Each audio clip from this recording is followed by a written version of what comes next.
আসসালামু আলাইকুম ওয়া রাহমাতুল্লাহি ওয়া বারাকাতুহু। আশা করি আল্লাহর রহমতে সবাই ভালো আছেন। আলহামদুলিল্লাহ আমিও ভালো আছি। আমরা আজকে যে পর্ব ঈমানে মুফাসসাল, আমরা প্রথমে একটু বানান পড়ব, এরপর উচ্চারণ পড়ব।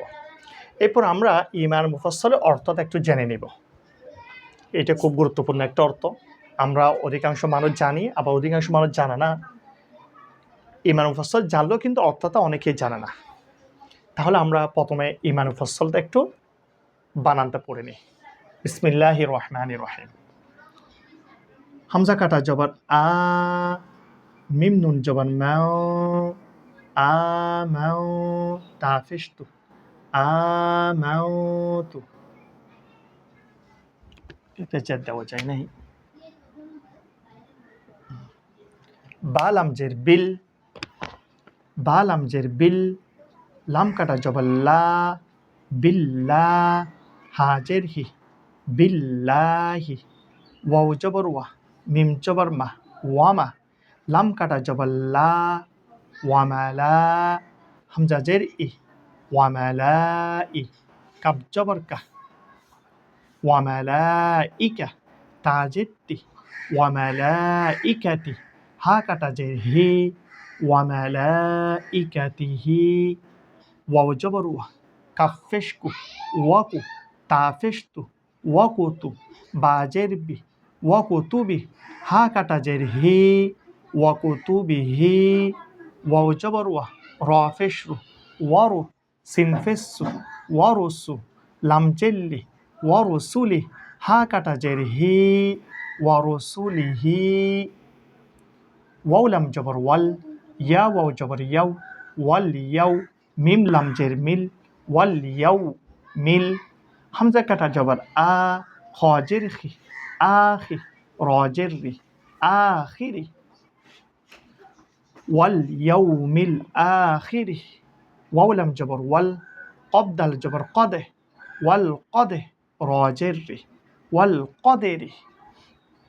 খ ইয়া জবর খয়, র জের রি, খয়রি, হা কাটা জের হি, খয়রিহি, ওয়াল কদেরি খয়রিহি। ওয়াও জবর ওয়া, শিন র জবর শার, ওয়াশার, র জের রে, ওয়াশার রে, হা কাটা জের হি, ওয়াশার রিহি, ওয়াল কদেরি খয়রিহি, ওয়াশার রিহি। মিম জের মি, নুন লাম জবর নাল, মিনাল, লাম কাটা জবর ল, মিনাল, হাজের হি, মিনাল্লাহি, ওয়াশাররিহি, মিনাল্লাহি। তা জবর তা, আইন আলিফ জবর আ, তা, লাম কাটা জবর লা, তা লা, মিনাল্লাহি তাআলা। ওয়াও লাম জবর ওয়াল, বা আইন জবর বা, ওয়াল বা, সাজের সি, ওয়াল বা'সি, মিনাল্লাহি তাআলা, ওয়াল বা'সি। বা আইন জবর বা, দাল লাম জবর দাল, বা দাল, মিম ওয়া জবর মাউ, তা পেশতু, মাউতু, বা দাল মাউতু, মিনাল্লাহি তাআলা, ওয়াল বা'সি বা'দাল মাউত। আমরা ঈমানে মুফাসসাল পুরোটা একসাথে আমরা বানান পড়েছি। এখন আমরা পুরোটা একটু উচ্চারণ পড়ে আসবো ভালো করে। আমানতু বিল্লাহি ওয়া মালাইকাতিহি ওয়া কুতুবিহি ওয়া রুসুলিহি ওয়াল ইয়াউমিল আখিরি ওয়াল কদরি খায়রিহি ওয়া শাররিহি মিনাল্লাহি তাআলা ওয়াল বা'সি বা'দাল মাউত। আবার বলে আসি। আমানতু বিল্লাহি ওয়া মালাইকাতিহি ওয়া কুতুবিহি ওয়া রুসুলিহি ওয়াল ইয়াউমিল আখিরি ওয়াল কদরি খায়রিহি ওয়া শাররিহি মিনাল্লাহি তাআলা ওয়াল বা'সি বা'দাল মাউত।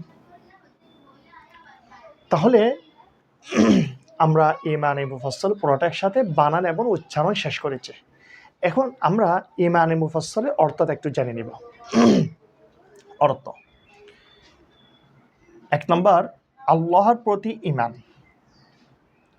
আমাদের থেকে প্রথমে আল্লাহর প্রতি ঈমান আনতে হবে। আল্লাহর প্রতি আমরা যদি ঈমান না নিই, আমরা মুসলমান হতে পারবো না, ঈমানদার হতে পারবো না। ২ নম্বর, ফেরেশতাগণের প্রতি ঈমান। আল্লাহর সৃষ্টির মধ্যে যতগুলো ফেরেশতা আছে, ফেরেশতার সংখ্যাটা আল্লাহ ছাড়া আর কেউ জানে না। আমরা এমনি স্বাভাবিকভাবে যে প্রধান 4 জন ফেরেশতা আছে, এই 4 জন ফেরেশতার নাম আমরা জানি। ফেরেশতার সংখ্যা কিন্তু অগণিত, সেটার সংখ্যা আল্লাহ ছাড়া আর কেউ জানে না। তাহলে 2 নম্বর বলেছি আমরা ফেরেশতাগণের প্রতি ঈমান।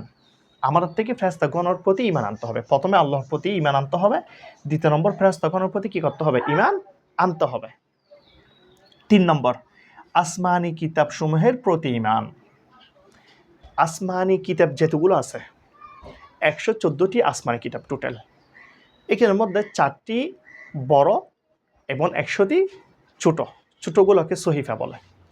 তাহলে যেতগুলো আসমানি কিতাব আছে, আমরা কিন্তু ওই বর্তমানে যে আসমানি কিতাব আছে, কোরআন ছাড়া অন্য কিতাবগুলো আমরা কিন্তু নাম শুনেছি, আমরা কিন্তু সেগুলা নিজের চোখকে আমরা কিন্তু দেখি নাই, এমন আমরা সেগুলো পড়তেও জানি না। কিন্তু আমরা পড়তে না জানলেও, না দেখলেও আমাদের থেকে সেই কিতাবসমূহের প্রতি ঈমান রাখতে হবে, বিশ্বাস স্থাপন করতে হবে। তাহলে কি বলেছি? 3 নম্বর, আসমানি কিতাবসমূহের প্রতি ঈমান। 4 নম্বর, রসুলগণের প্রতি ঈমান। যেতগুলো রসুল আল্লাহ রসুল প্রেরণ করেছে, 104 জন 4টি কিতাব। তো 104টি যখন কিতাব, 104 জন রসুল ছিলেন। এখানের মধ্যে 4টি কিতাব বড় আর 100টি কিতাব ছোট, সহিফা। তাহলে আল্লাহ যতগুলো রসুল প্রেরণ করেছেন দুনিয়ার মধ্যে, সব রসুলের প্রতি আমাদের থেকে বিশ্বাস স্থাপন করতে হবে, না হয় কিন্তু আমরা ঈমানদার হতে পারবো না। তাহলে 4 নম্বর কি পড়েছি আমরা? রাসূলগণের প্রতি ঈমান। 5 নম্বর, পরকালের প্রতি ঈমান। আমরা যে মৃত্যুর পর আরেকটা যে আমাদের জন্য জগৎ আছে, পরকাল, সেটার প্রতি আমাদের থেকে বিশ্বাস স্থাপন করতে হবে, ঈমান আনতে হবে। আমরা যদি ঈমান না আনি, আমরা কিন্তু ঈমানদার হতে পারবো না, মুসলমান হতে পারবো না। তার 5 নম্বর কি পড়েছি? পরকালের প্রতি ঈমান। 6 নম্বর, তাকদীরের ভালো মন্দর প্রতি ঈমান। কুপাল, আমরা যেতে বলি কুপালে যা আছে তা হবে, এটা হচ্ছে তাকদীর। তাকদীর মন্দ যদি ভালো থাকে, আল্লাহ যদি আমাদের জন্য যদি ভালো লিখে রাখে, আমাদের জন্য জীবনটা ভালো হবে। যদি মন্দ লিখে রাখে, খারাপ লিখে রাখে, আমাদের জীবনটা খারাপ হবে। কিন্তু এমনি একটা জীবন যে হলো, মানুষের প্রতিটি জীবন ভালো এবং খারাপের মিলে একটা জীবন। প্রত্যেকটি মানুষের জীবনের মধ্যে ভালো আসে এবং খারাপও আসে, ভালো এবং খারাপ মিলে মানুষের একটা জীবন। সেজন্য তাকদীরের ভালো মন্দের প্রতি আমাদের কি করতে হবে? বিশ্বাস স্থাপন করতে হবে। 7 নম্বর, এবং মৃত্যুর পরে পুনরুত্থানের প্রতি ঈমান। আমাদের যে মৃত্যু হবে, এটা আমরা সবাই জানি। যার জন্ম হয়েছে তার মৃত্যু অবশ্যই হবে। কিন্তু আমরা যে মৃত্যুর পর আবার যে জীবিত হব, আমরা যে জান্নাত জাহান্নামে থাকব, এটার প্রতি আমাদের থেকে ঈমান আনতে হবে, বিশ্বাস স্থাপন করতে হবে। তাহলে 7 নম্বর কি বলেছি? মৃত্যুর পর পুনরুত্থান, আমরা আবার যে উঠব, সেটার প্রতি আমাদের থেকে বিশ্বাস স্থাপন করতে হবে, না হয় কিন্তু আমরা ঈমানদার হতে পারবো না, মুসলমান হতে পারবো না। তাহলে আমরা আজকে কি পড়েছি? ঈমানে মুফাসসাল এবং ঈমানে মুফাসসালের অর্থটা পড়েছি। অর্থটা আরেকটু পরে আসি। আল্লাহর প্রতি ঈমান, ফেরেশতাগণের প্রতি ঈমান, আসমানি কিতাবসমূহের প্রতি ঈমান, রাসূলগণের প্রতি ঈমান, পরকালের প্রতি ঈমান, তাকদীরের ভালো মন্দের প্রতি ঈমান এবং মৃত্যুর পরে পুনরুত্থানের প্রতি ঈমান। তাহলে এই ইমানি মুফাসসাল এগুলা জানা এবং এগুলার অর্থ জানা আমাদের জন্য প্রয়োজন। আমরা এমনি ইমানি মুফাসসালটা জানি, কিন্তু অর্থ যদি না জানি একের মধ্যে কি বলেছে সেটা আমরা জানবো না। তাহলে আমরা আজকে ইমানি মুফাসসাল এবং ইমানি মুফাসসালের অর্থটা জানছি। আপনারা যারা আজাদ হুজুর কোরআন শিখে দেখবেন, আপনারা অবশ্যই লাইক দিবেন, কমেন্ট করবেন, নিজে দেখে আরেকজনকে দেখার সুযোগ করে দিবেন, এবং আপনারা সবাই আমার ভিডিওগুলো বেশি বেশি করে দেখবেন এবং নিজে দেখে শেয়ার দিবেন। আল্লাহ হাফেজ। আসসালামু আলাইকুম ওয়া রাহমাতুল্লাহি ওয়া বারাকাতুহু।